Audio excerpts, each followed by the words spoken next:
शं वरुणः शन्नो भवत्वर्यमा शन्न इन्द्रो बृहस्पतिः शन्नो विष्णुरुक्रमः ॐ शान्ति शान्ति शान्तिः।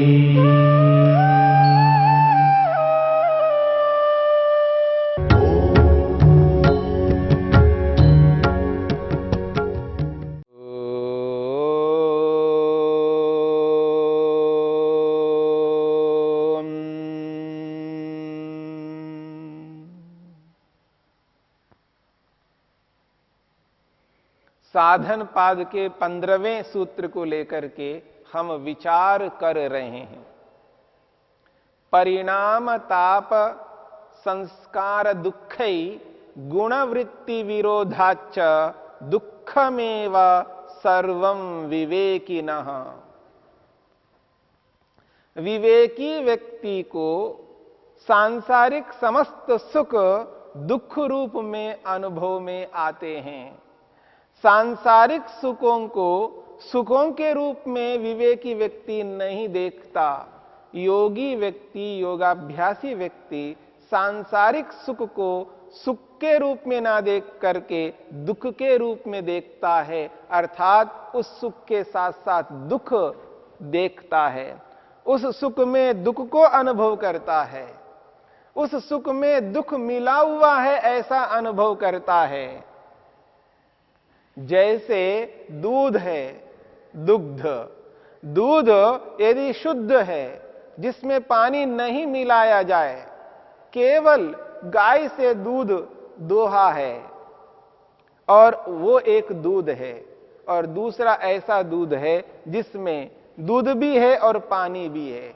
दूध में पानी मिला हुआ है, दूध तो है पर शुद्ध नहीं है। मेरी बात को समझने का प्रयत्न करना। दूध तो है पर उस दूध में पानी मिला हुआ है, इसलिए वो दूध शुद्ध नहीं है। ठीक इसी प्रकार से संसार में जो भी सुख है, जिस किसी भी प्रकार का सुख है, वह सुख केवल सुख नहीं है, उस सुख में दुख मिला हुआ है। इसी बात की ओर महर्षि पतंजलि संकेत करते हैं। परिणाम दुख है उस सुख में, जिस सुख को सुख मान करके व्यक्ति प्राप्त कर रहा है, उस सुख में परिणाम दुख है। उस सुख में ताप दुख है, उस सुख में संस्कार दुख है, उस सुख में गुणवृत्ति विरोध दुख है। चार चार दुख हैं। इसलिए विवेकी व्यक्ति, योगी व्यक्ति उस सुख को सुख ना मानकर दुख रूप मान करके उसका त्याग करता है, उस सुख से ऊपर उठ जाता है, सांसारिक सुख को नहीं चाहता है। क्यों? क्योंकि ऐसा सुख चाहता है जिस सुख में दुख मिला हुआ ना हो, जिस सुख में चार चार दुख ना हो। ऐसे सुख के लिए वो अग्रसर होता है, आगे बढ़ता है। तभी व्यक्ति ईश्वर को अपनाता है, तभी ईश्वरीय आनंद का अनुभव करता है, तभी व्यक्ति मुक्ति को प्राप्त करता है। यदि सांसारिक सुख को सुख मान करके प्रवृत्त होता है तो उस सुख से कभी भी ऊपर उभर नहीं सकता। इस बात को समझने की चेष्टा करनी है। ऐसा योगी इसलिए करता है, योगी तत्वदर्शी होता है, वस्तु के यथार्थ स्वरूप को अनुभव करता है। जैसे एक वैज्ञानिक, एक साइंटिस्ट किसी भी पदार्थ को, उसके विषय से संबंधित किसी पदार्थ को अनुभव करता है, वो तत्वतः अनुभव करता है, वस्तु के यथार्थ को एहसास करता है, अनुभव करता है। सामान्य लोग उस तत्व को अनुभव नहीं कर पाते हैं। उस वस्तु की वास्तविकता क्या है, जिस प्रकार से एक वैज्ञानिक, एक साइंटिस्ट अनुभव करता है, ठीक उसी प्रकार से एक योगी व्यक्ति अनुभव करता है ये जो संसार के जितने भी सुख हैं, उन सुखों में वास्तव में दुख तो नहीं है, तो उनको दिखाई देता है। उनको 4 प्रकार के दुख दिखाई देते हैं। इसलिए ये जो सुख है, इस सुख से ऊपर उभर करके वो ईश्वरीय सुख को, ईश्वरीय आनंद को प्राप्त करते हैं और वो मुक्त हो जाते हैं। इसी के लिए हमें यह मनुष्य जन्म मिला है। ईश्वरीय आनंद को पाने के लिए यह जन्म है। हम उस लक्ष्य को त्याग करके, उस उद्देश्य को त्याग करके साधनों में ही उलझे रहते हैं, साधनों को ही साध्य मानते हैं, साधनों को ही सिद्ध करने योग्य मानते हैं, साधनों को ही लक्ष्य मानते हैं। कभी साधन लक्ष्य नहीं हुआ करता। लक्ष्य को प्राप्त कराने के लिए वो साधन होता है, पर साधन लक्ष्य नहीं हो सकता। जो वहां तक पहुंचाने वाला है वो साधन है। यदि किसी व्यक्ति को यहां से दिल्ली जाना है, जहां पर हम हैं वहां से उसको दिल्ली जाना है, तो गंतव्य दिल्ली, गंतव्य स्थान दिल्ली है, लक्ष्य दिल्ली है। और वहां तक जाने के लिए कोई व्यक्ति कार अपना सकता है, बस को अपना सकता है, या रेल को, ट्रेन को अपना सकता है, या कोई हेलीकॉप्टर को अपना सकता है, कोई विमान को अपना सकता है। ये सब साधन हैं। यदि कोई व्यक्ति गंतव्य स्थान दिल्ली को छोड़ करके यदि उस साधनों में ही लगा रहे, उसी को ही गंतव्य स्थान अनुभव करने लगे, इससे बढ़कर अधिक अविद्या क्या हो सकती है? इससे बढ़कर मूर्खता क्या हो सकती है कि व्यक्ति गंतव्य स्थान को तो छोड़ दिया है और साधन को ही सब कुछ मान लिया है। यही स्थिति मनुष्य की हो रही है। सारा का सारा संसार ये साधन है, ये साध्य नहीं है। साध्य तो ईश्वर है, साध्य तो ईश्वरीय आनंद है, जिसे हमें सिद्ध करना है। जो हमारा लक्ष्य है, जो हमारा उद्देश्य है, वो ऐसा सुख है जिस सुख के लिए ये सारा का सारा संसार है। इस संसार के माध्यम से हम उस सुख तक पहुंच सकते हैं, परंतु व्यक्ति इस साधन को ही सब कुछ मान बैठा है। इस स्थिति से ऊपर उभरना है, इस बात को समझना है। महर्षि वेदव्यास ने एक विशेष बात कही। वो कहते हैं, विषय सुखम च अविद्या इत्युक्तम। विषय सुखम, ये जो विषयों में सुख मानना, ये अविद्या है। विषयों में सुख मानना अविद्या है। ये जो वचन है, विषय सुखम च अविद्या इति उक्तम, विषयों में सुख मानना ये अविद्या है, मूर्खता है, ना समझपन है।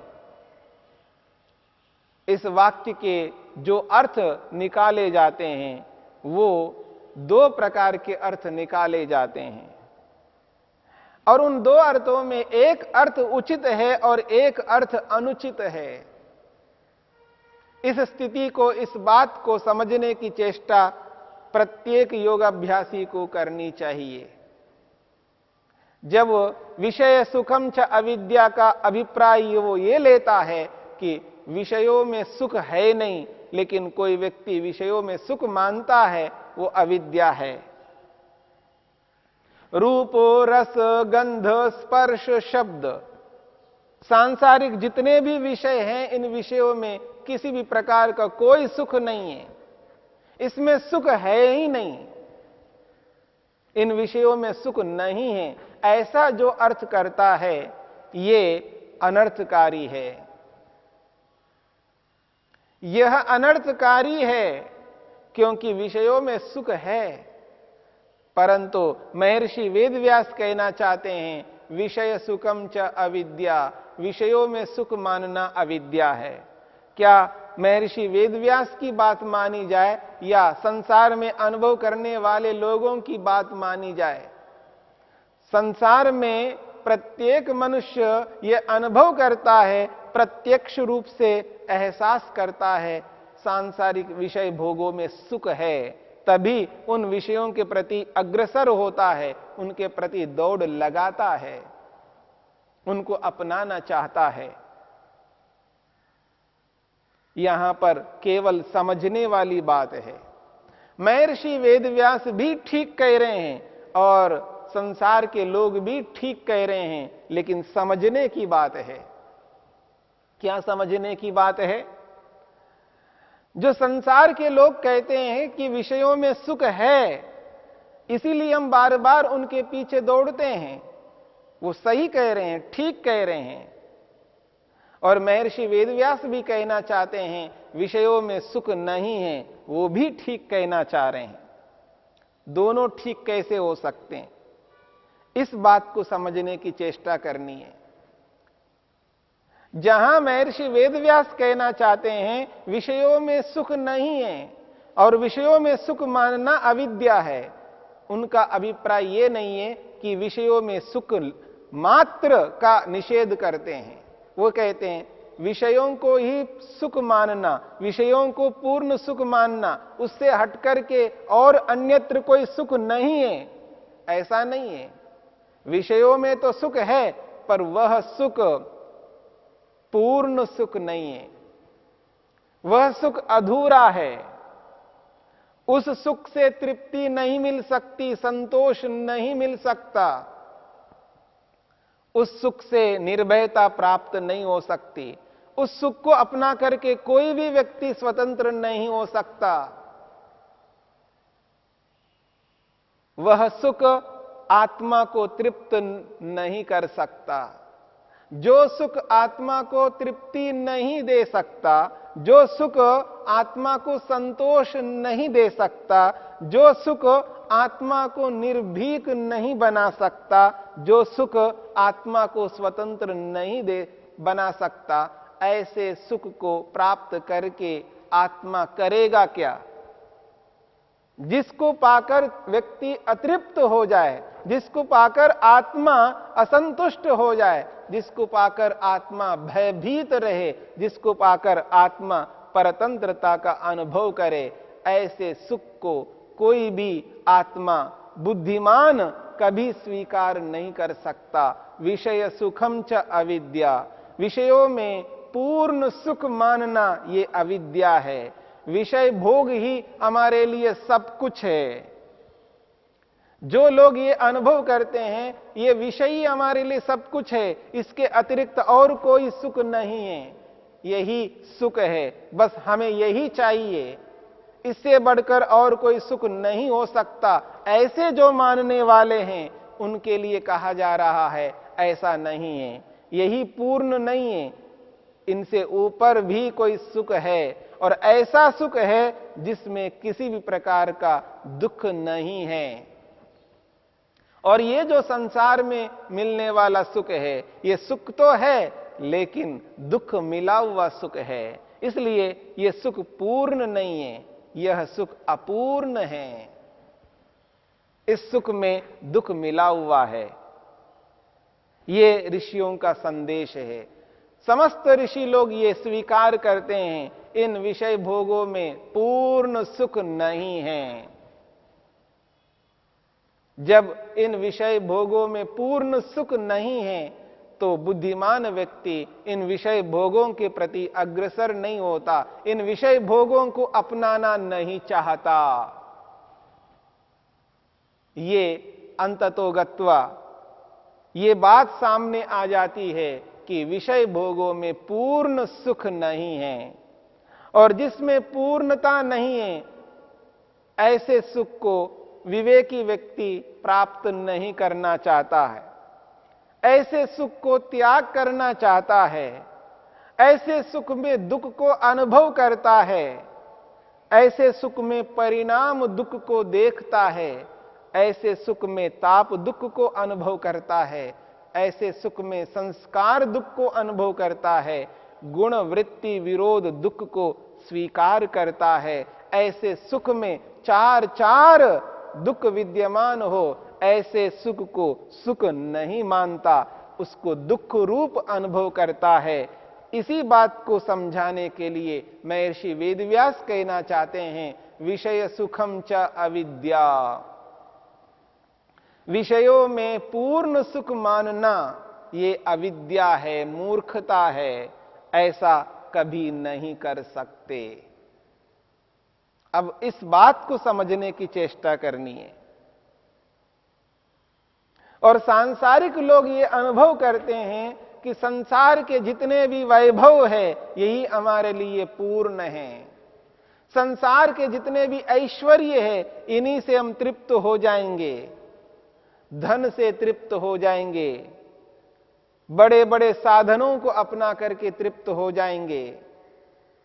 संसार में न जाने कितने कितने ऐसे ऐश्वर्य हैं जो सबको नसीब में नहीं मिल सकते, सबके साथ वो जुड़ नहीं सकते।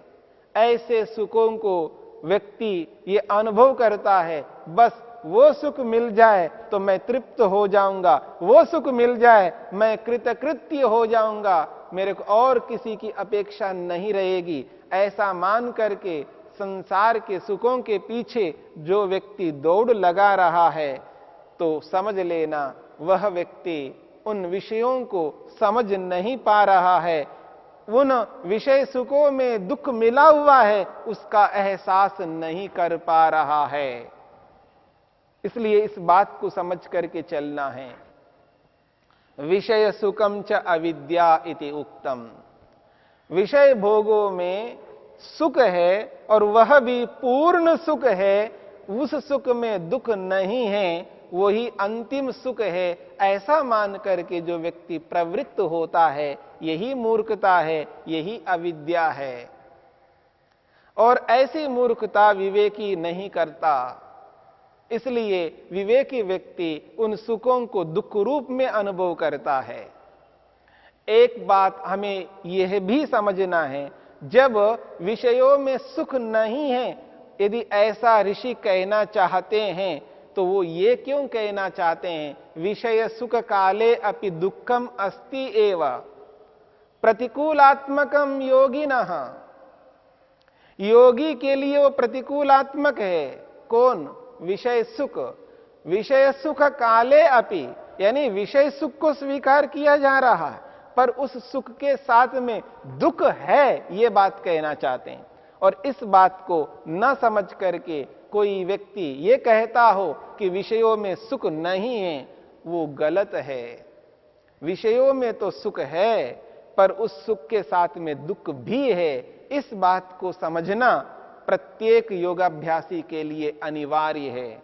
ऐसा जानकर समझ करके ही व्यक्ति इन विषय भोगों से ऊपर उभरेगा और मुक्ति की ओर अग्रसर होगा, समाधि की ओर अग्रसर होगा, ईश्वर दर्शन के लिए अग्रसर होगा।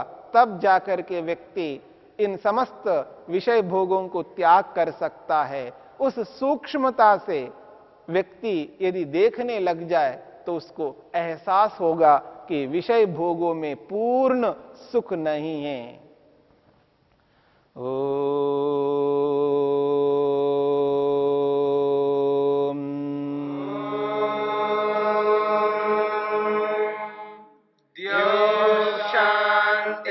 शांतिरंतरिक्षं शांतिर्पृथिवी शांतिरापः शांतिरोषधयः शांतिः वनस्पतयः शांतिर्विश्वे देवा शांतिर्ब्रह्म शांति सर्वं शांति शांतिरेव शांति। श्यामा